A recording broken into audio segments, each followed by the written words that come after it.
Recently, the National HYNNIEWTREP people had organized a press conference to clarify on allegations that the organization had wound up its presence in the state. Speaking to reporters, Organizing Secretary of the NHP, Charles NONGBRI, said that the allegations made against the organization by the newly formed NHPF are baseless, since as an NGO, the NHP is still active in the state of Meghalaya. He also informed that members of the central body have never tendered their resignation from the organization and are therefore still continuing with activities of the NHP.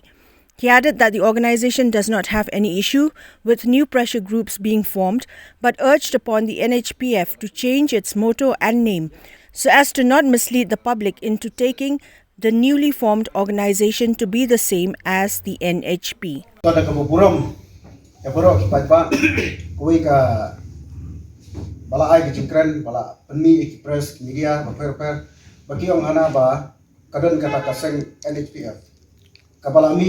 Naka NHP,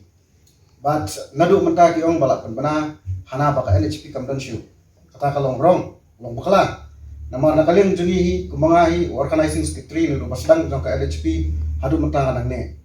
hendrai hakatu ka NHPF pade pula don dawi organizing secretary kikle pen pojing tho sangaru ba yuhi la penhap ya kata ka kaba kalong nak bentau presiden o presiden ru uklem pat bu stiri sai hari kene baro ipan penaya baka kakade kakadon ka halenda baki jutau kanang bang kipat ba kinshania iki te kajingong gajri kalong ba lada dikwa ban shnasen tumai snobha wat ban atas lang ya kaseng gajri amarngi ngidang ya yaki isu per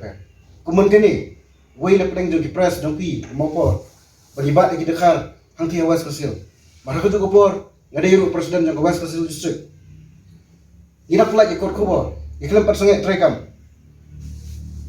kabalai pade kolong ba nakaleng jui penbena spi bagi district kimyo jingtim pemkawes kasel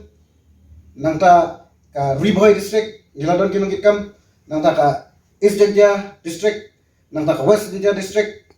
kibengiladon ki district bagi sarkir beperu kimyo jingtim bikini ki unit beperu kimyo jingtim arai kira syuan tangtak tukane kebengi ki press media tang armut laiwan dan kalian gajungi nyai ke kubor pai ba balada kiwan hak kerteng ke NHP sobha tip sini namar ba ke NHPF kam don jinga de issue bagi nadu komoto hadu kalama hadu ke jintam tu kidakru kombaki kam bangingin sikri ki pai ba